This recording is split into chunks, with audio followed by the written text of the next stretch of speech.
નમસ્કાર. ચાલો આજે જીવવિજ્ઞાનના એક ખૂબ જ રસપ્રદ રહસ્યને ઉકેલીએ.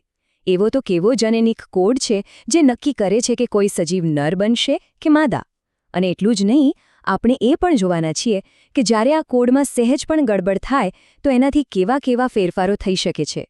તો તૈયાર થઈ જાઓ જનીનોની આ અદ્ભુત દુનિયામાં ઊંડા ઉતરવા માટે.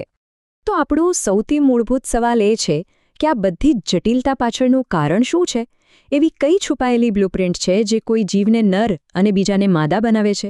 આ એક જ સવાલ પર આપણી આજની આખી ચર્ચા ટકેલી છે. ચાલો આનો જવાબ શોધવાનો પ્રયત્ન કરીએ. આ રહસ્ય પરથી પડદો ઉઠાવવાની શરૂઆત છેક એક સદી પહેલાં થઈ હતી, જ્યારે કેટલાક વૈજ્ઞાનિકો માઇક્રોસ્કોપ નીચે કોષોની દુનિયામાં ખોવાયેલા હતા. ત્યારે તેમણે અચાનક કંઈક એવું જોવા મળ્યું જેણે લિંગ નિશ્ચયના અભ્યાસની આખી દિશા જ બદલી નાખી. વાત છે 1891ની. હેન્કિંગ નામના એક વૈજ્ઞાનિક કીટકોના શુક્રકોષોનો અભ્યાસ કરી રહ્યા હતા. એમણે એક ગજબની વાત નોંધી. એમણે જોયું કે લગભગ અડધા શુક્રકોષોમાં એક ખાસ રહસ્યમય રચના દેખાતી હતી, જ્યારે બાકીના અડધામાં એ ગાયબ હતી. એમને ખુદને પણ ખબર ન પડી કે આ શું છે, એટલે એમણે બસ એને એક નામ આપી દીધું, એક્સકાય, એટલે કે એક્સ બોડી. કોને ખબર હતી કે આ એક્સ ભવિષ્યમાં લિંગ નક્કી કરવાના સૌથી મોટા રહસ્યોમાંથી એક બનવાનો છે? હેન્કિંગની એ શોધ પછી ધીમે ધીમે આપણને સમજાયું કે આપણા શરીરમાં ખરેખર તો બે પ્રકારના રંગસૂત્રો હોય છે. પહેલા છે લિંગી રંગસૂત્રો, એટલે કે એક્સ અને વાય. સમજી લો કે આ લિંગ નક્કી કરવાની માસ્ટર કી છે.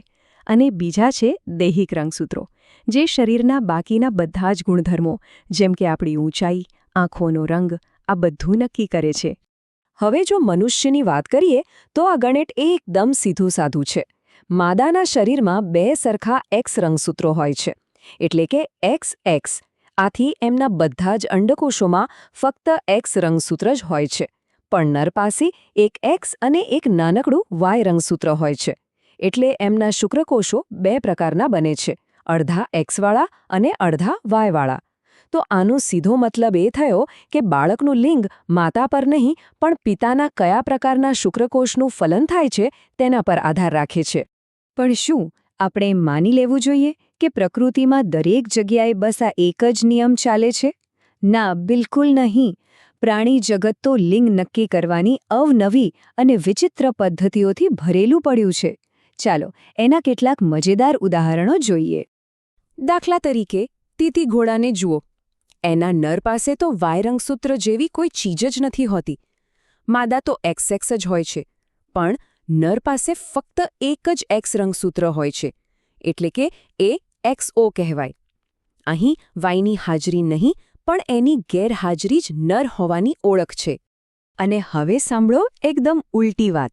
આપણે સામાન્ય રીતે માનીએ છીએ કે હંમેશા નર જ લિંગ નક્કી કરે છે, બરાબર? પણ પક્ષીઓની દુનિયામાં આખી બાજી જ પલટાઈ જાય છે. ત્યાં નર પાસે બે સરખા ઝેડ રંગસૂત્રો હોય છે, જ્યારે માદા પાસે ઝેડ અને ડબલ્યુ એમ બે અલગ અલગ રંગસૂત્રો હોય છે. મતલબ કે પક્ષીઓમાં બચ્ચું નર થશે કે માદા, એ માદા નક્કી કરે છે. આને કહેવાય માદા વિષમયુગ્મતા. પણ જો હજુ પણ આપણને આ પૂરતું વિચિત્ર ન લાગ્યું હોય તો ચાલો મળીએ મધમાખીઓને.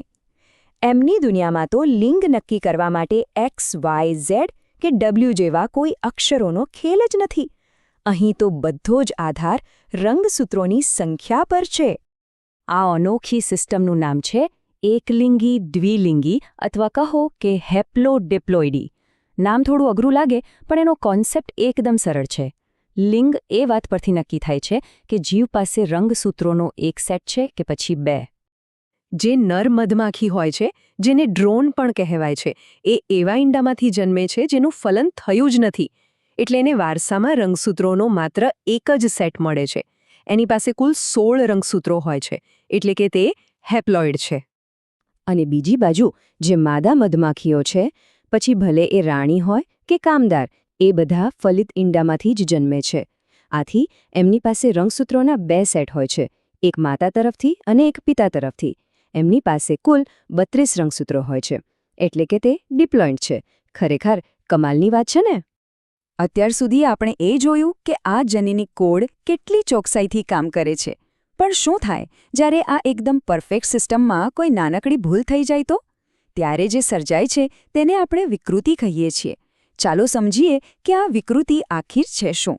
વિકૃતિ એટલે બીજું કશું નહીં, પણ આપણા ડીએનએના લાંબા વાક્યમાં અચાનક થતો કોઈ કાયમી ફેરફાર. આ ફેરફાર ભલે નાનો આમથો હોય, પણ એ સજીવના જનીનોમાં અને ક્યારેક તો એના દેખાવ અને વર્તનમાં પણ મોટું પરિવર્તન લાવવાની ક્ષમતા ધરાવે છે. આ વિકૃતિઓ મુખ્યત્વે 2 પ્રકારની હોઈ શકે. એક છે પોઇન્ટ મ્યુટેશન, જેમાં ડીએનએના ક્રમમાં ફક્ત કોઈ એક જ અક્ષર બદલાઈ જાય છે.